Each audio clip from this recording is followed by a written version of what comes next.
We are looking at territory on East Pittsburgh Street.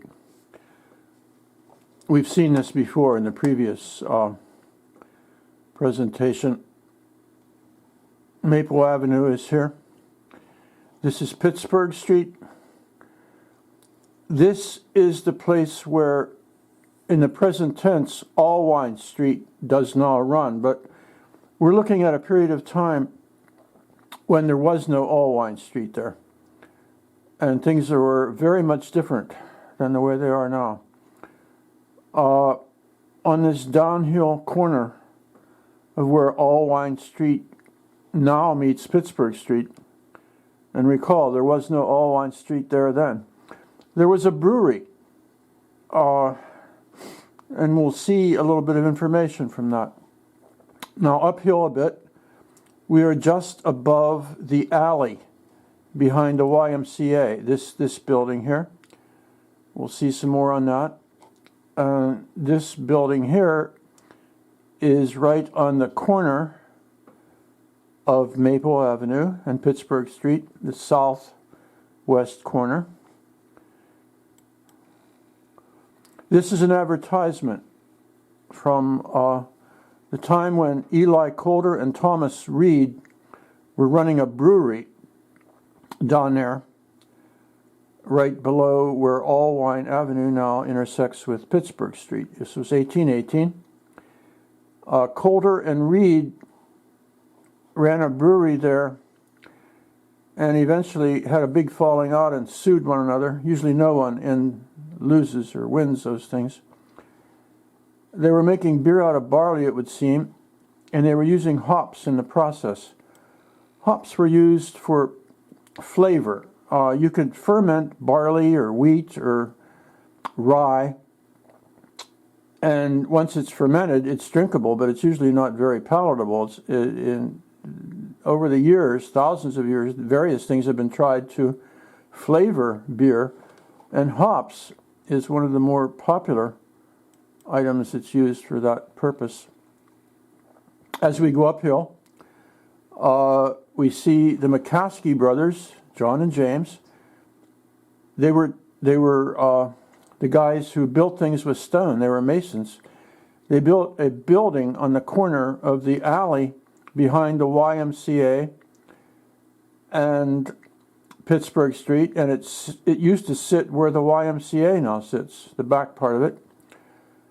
And they were offering their building for sale. It had been outfitted as a brewery and a distillery, which are related processes.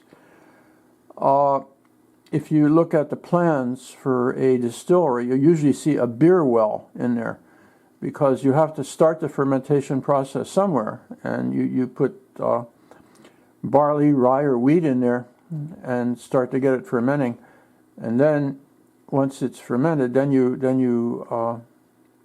take and distill that, which makes it stronger. And to do that, a still was used.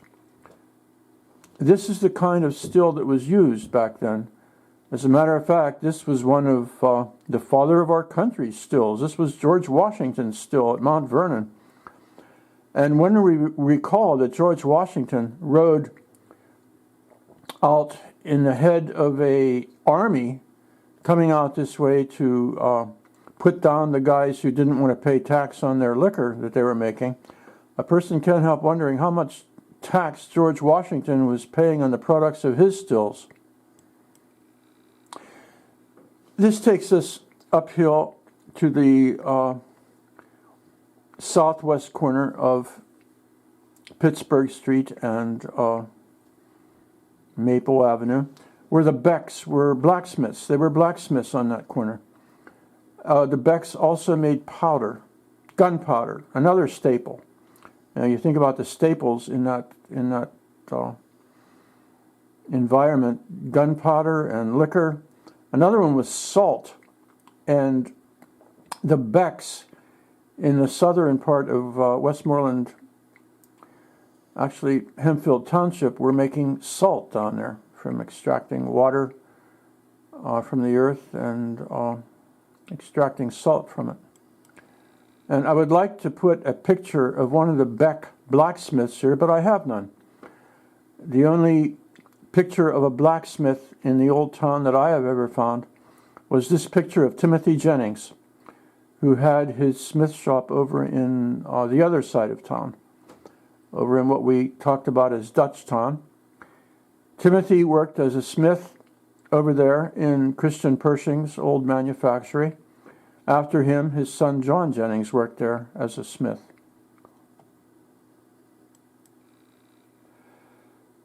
Now, I put this map here to, again, point out the fact that we're going to see things a bit further abroad. The Brickyard, the Jack Brickyard, the Jack Mill, Coulter Steam Mill, Harris Brickyard. All these were things that were not exactly central to the town, but related to it. I mean, even though they might not have been exactly inside the town limits, they were very important issues for the town, because brickyards were making, right at this location, bricks that were used to build the houses in town. This was a guy named William Harris, and his brickyard was functioning in the 1790s. The Jacks, family of William Jack, had a brickyard up here, right where the two roads that we now know as 119 and 819, where those two roads come together, they had a brickyard. And the Jacks had a mill for the grinding of grain and the cutting of lumber. Eli Coulter had a mill, and in this mill was placed the first steam engine in the old town of Greensburg. This is one of those things I do to try to give a picture of things, even though we recall that no one alive today knows exactly what the old town looked like. This is what we now know as Arch Street coming down, and it bifurcated into the roads to New Alex and Salzburg. And this is where the old Jack Brickyard was, in the middle of these two roads. And we are at a point now where I should shut this operation down, and we will continue it later.